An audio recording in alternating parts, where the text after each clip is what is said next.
Hello, friends. I'm so glad you could join me. The end of 2020 was particularly difficult for me because of Thumper. I was constantly anxious and cleaning after him, and I didn't have a lot of time for myself. So I definitely fell into neglect with my self care. Now I know that dates are just a social construct, but something about the new year, 2021, makes me feel motivated for a soft reset. A gentle reminder that I do need to take care of myself and practice more self care, starting with my mornings. Every morning after I brew a cup of coffee, I get to tidying up my space. I put on some music or a podcast to get in my mood.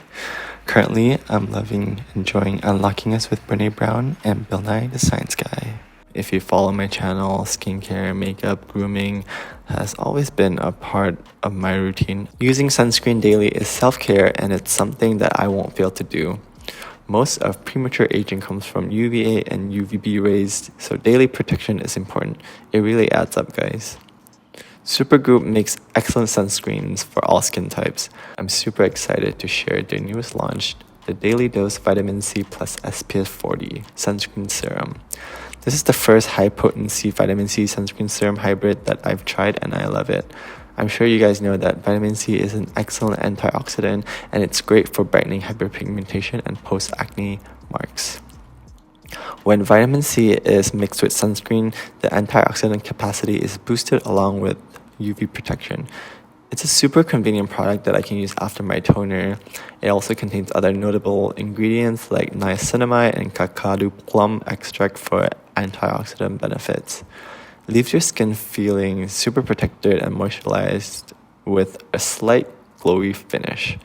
You can also wear makeup over it if you want. They actually sent me this product a month ago before launching so that I could try it out, and I really love it. I've definitely noticed a brightening effect on my post-acne hyperpigmentation, and it's been one of my staples in my daily routine.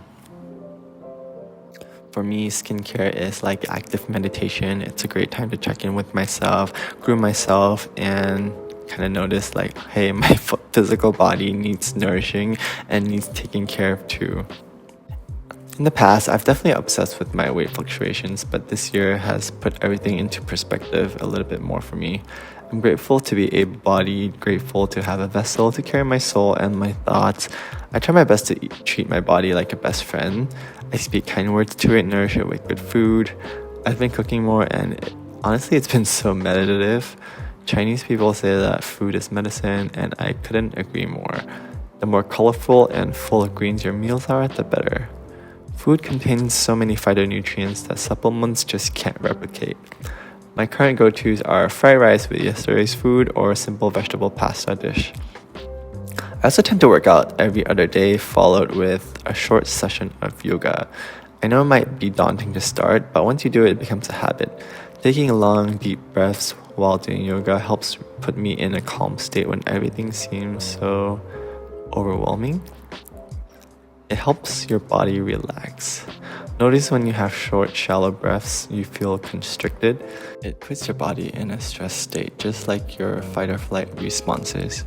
When I work out now, I don't really dread it anymore because I try not to think about it.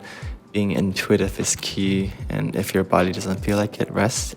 And if it does, great, go ahead and do it.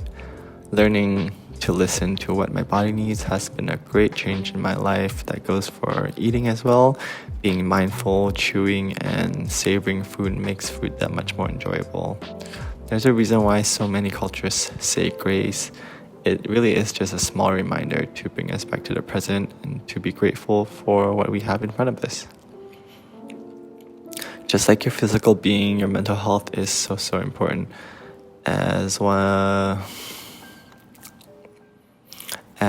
a 1.5 generation immigrant, I was never really taught to prioritize mental health.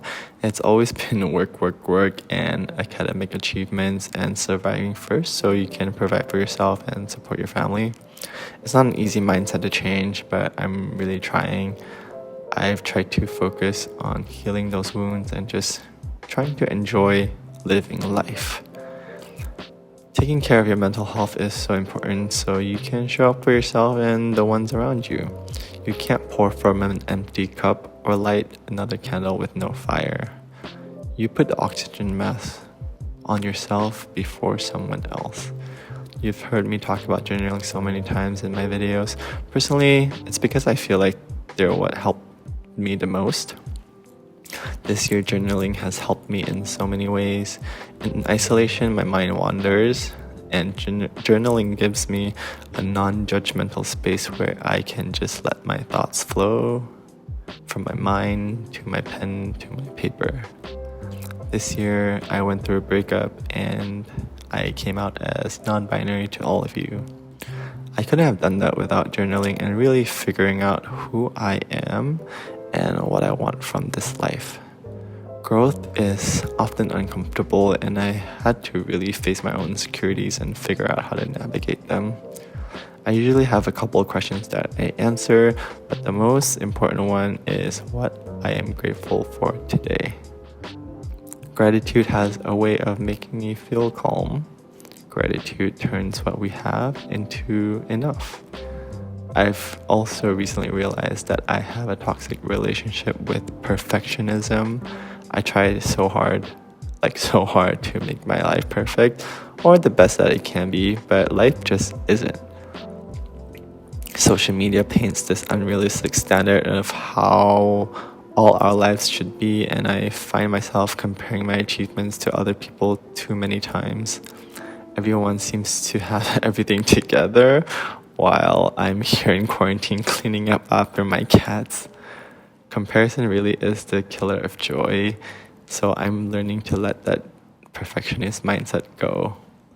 Things don't have to be perfect to be good. I just want to live an honest, authentic life. Another question I ask myself is what I love about myself, and it really helps balance out all the negative self-talk we do to ourselves unconsciously. I personally like that I'm patient, I'm thoughtful, and I'm a kind and gentle spirit. So maybe you can ask yourself, what are you grateful for today? And what do you love about yourself? That's a good place to start. The most important one of all, I think, is rest. You need rest.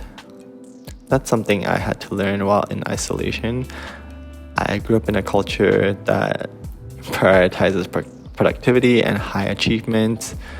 In the past couple of years, I've constantly felt the need to prove myself and aim high, and nothing I achieved was ever enough. I dropped out of college at 24, and after that, I felt like I had so much to prove to everyone around me that the choice that I made was right for me. The truth is, nobody looks at me that way, and I don't have to prove anything to anyone but myself. I'm not in a competition with anyone but myself. A flower doesn't think of competing, it just blooms. People around you project their insecurities and worries about their own life, so we can only strive to be better versions of ourselves and live for ourselves. You are not a cog in a machine. You are a complex, living, breathing, loving organism that needs their needs met. I find myself decompressing the most when I listen to music, when I'm quiet with myself, or play League of Legends with my friends without guilt. Just letting go, getting into the flow without feeling guilty, putting your phone away sometimes helps, distancing yourself from all the online noise. I know it's ironic that I'm saying this in a video, but definitely unplug when you need to. Social media is a double-edged sword. On one hand, information and resources are so easily disseminated, but sometimes I find myself getting exhausted when I scroll too much, especially on TikTok. It's like being in a room with 10 people with strong opinions and not being able to get a word in. It's kind of exhausting. But I have to say the best thing about social media for me is definitely connecting with all you like-minded people, and I feel a common thread with all of you. I feel so relieved that we have fostered such a kind, loving, non-judgmental community on this channel, so thank you for that. You really don't know how much you've helped me and affirmed me in my being as an Asian, as a queer person. It really is I feel very supported. I hope you're all staying safe and healthy this holiday season. Be kind to yourself, take good care of yourself, Treat yourself like you would your best friend, and I know you treat your best friends really well. Remember to take it one day at a time and don't be so hard on yourself. It's been a difficult year for all of us.